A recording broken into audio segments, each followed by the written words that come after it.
We live in strange times, David. We live in strange COVID lockdown times, so we have to leave our masks on. Sorry about that. There will be subtitles though for those of you that can't hear. And I'm smiling. And I'm smiling as well.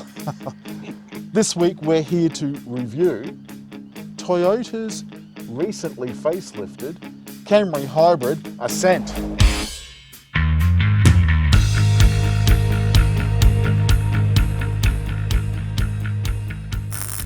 Just about every model in Toyota's range now comes in a hybrid. And this has 4 models and each of those has a hybrid. Let's have a look at the hybrid engine. David, give that a tug up for me. There's a little bit of a problem here. I can't push it down, it doesn't work. I've got to pull it up. I don't know that I like that, but at least they're hydraulic.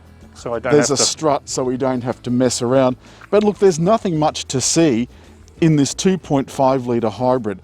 There's a petrol motor on this side and an electric motor over on this side.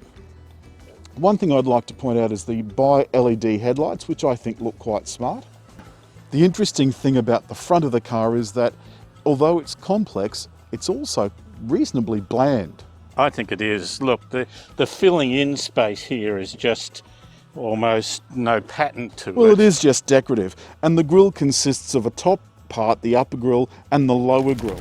Now remember, this is just the base model, so this is about 34,000 plus a couple of grand for the upgraded radio and the upgraded colour. So this is, what do they call it, Blacksmith Bronze? I'm not quite sure how they get blacksmith out of that, but it does sparkle in the sun. I mean, that really is quite iridescent. It's much more of a blacksmith that I haven't known, but more of a modern urban Well, I go to chic. those special clubs where they have blacksmiths, so, you know, that should come as no surprise. The 17-inch wheels, you said they look a little bland. The mag wheels, I think, are pretty traditional. And we move along the car. There's some quite nice twists and curves, but it is still, they've kept it to a minimum. Not a strong line there, but still nonetheless, and there's a little bit of a... It's what we call the shoulder. Now, just here is where you lock and unlock the car. If you've got the key in your pocket, it'll lock here and unlock there. There's none, you'll notice, on the back door. The tail lights are quite nice. They wrap right around the corner of the car. But the one thing about all Toyota hybrids, and really a lot of other brands too, is you can tell they're hybrids by the fact that there's a little bit of blue inside the insignia, and it's got a slightly kind of 3D effect. David's got the key in his pocket, so he's just going to open the boot now. Inside, there's actually quite a lot of space. Goes back quite a long way. Underneath, now the boot is open, you can see that there's the tools for the tyre changing. David, have a look at the space saver spare. One thing you can do is lower the back seats from here at the back, which I think makes such a big difference if you're in a hurry. David's got the key in his pocket still, so he's just going to unlock the doors and get into the back seat.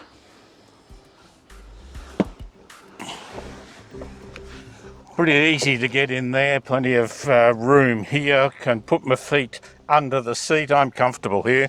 Armrest. And David, I am going to do the head joke. How's your head? Pretty close there, that's probably only about half an inch. Best. Now remember, this is the base model, so we've only got a couple of vents in the back. And the armrest though, David, that still makes you feel pretty posh, but does that upholstery make you feel posh? No. It's a little bit, I've got to say, I don't like it at all. It's a little bit low rent. It looks like an old suit, doesn't it? It looks like a really old suit. And the plastic on the top of the doors, David, that feels a bit low rent as well. Opens wide. I can access that very easily. That doesn't look too bad, and as usual, the topping of the front door is much, much softer. There's just the normal power window controls and mirror controls here, and the door lock.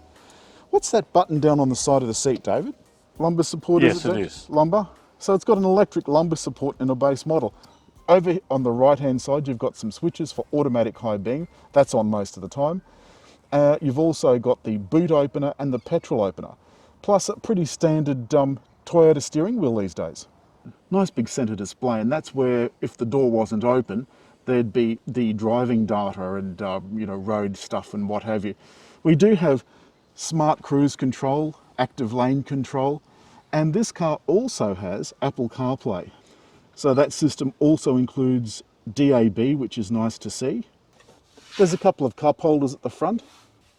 There's some drive modes which are essential in a hybrid. You can also go EV only, and there's brake hold there beside that. And behind that, there's an electric parking brake. There's a little tray in front of that, but it's this asymmetric dash that does my head in. Absolutely does my head in. But David, even in the base model, we get dual climate control. I think that's just extraordinary. I do like the Toyota system, which gives you buttons down either side, and they're fixed, they're there all the time, they're physical buttons, and a nice big screen, although the whole look of it is a little bit childlike. I'm not fussed on these little bits of trim though. I think that makes it look a little bit cheap. I just don't like this set out, but that's a matter of personal choice. It tries to be a bit busy here to make a point, including this faux sort of... Yeah, and I've never been a fan of blanks either. But there is a nice big centre bin. But what they've done is they've tried to make it so that they get the maximum possible stuff into the minimum possible price. Let's take it out on the road. Now, as you can see behind me, David's in the GTI. So we've had the Golf GTI Mark 8 this week and this Toyota Hybrid. And the differences in the drive could not be more marked. This is extremely comfortable.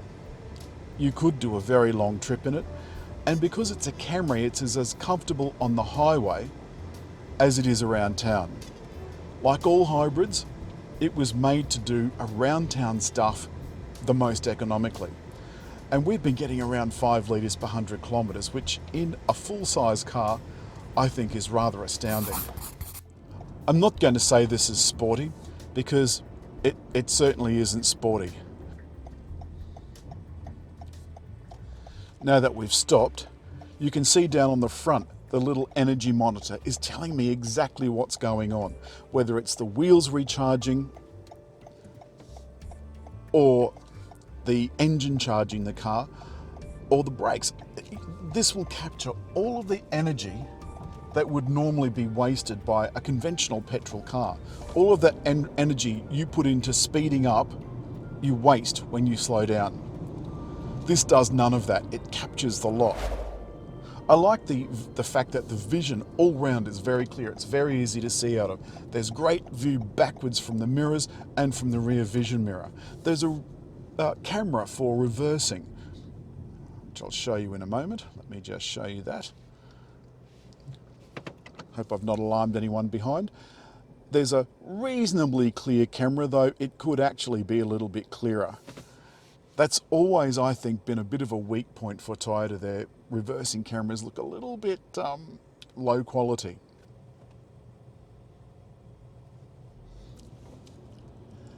Nonetheless, the steering is reasonably light. Doesn't change very much with drive modes, and certainly putting it in sport makes very little difference.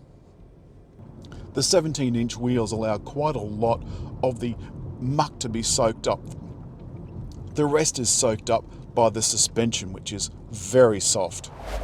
We're taking off now, and we're in EV mode. Still in EV mode. Still in EV mode. And you'd be surprised at how much time you spend in eco mode. I would just put it in normal mode and leave it there. For a change, that seems to be the best way to go. As it changes from EV only mode into petrol, so whether the petrol's charging the car or driving the car, there's just the slightest little bump. You can just feel it if you're really, really conscious of it. Other than that, you can't feel a thing. And I think that's the important thing to note about Toyota, is that they may not have been the first with hybrid, but they were the ones that stuck with it. Honda was the first, and they didn't have a lot of success, or at least in Australia. Their models didn't sell well. It's reasonably quiet, even at highway speed. And rather cheekily, it asks you if you want to close your window. So you can either use the window button or press yes, and it'll wind the window up for you. Look, you're not going to buy a Camry if you want something luxurious, but it is really hard to be beaten on price and space. But if you've liked the film, hit like. Make a comment. And here to subscribe.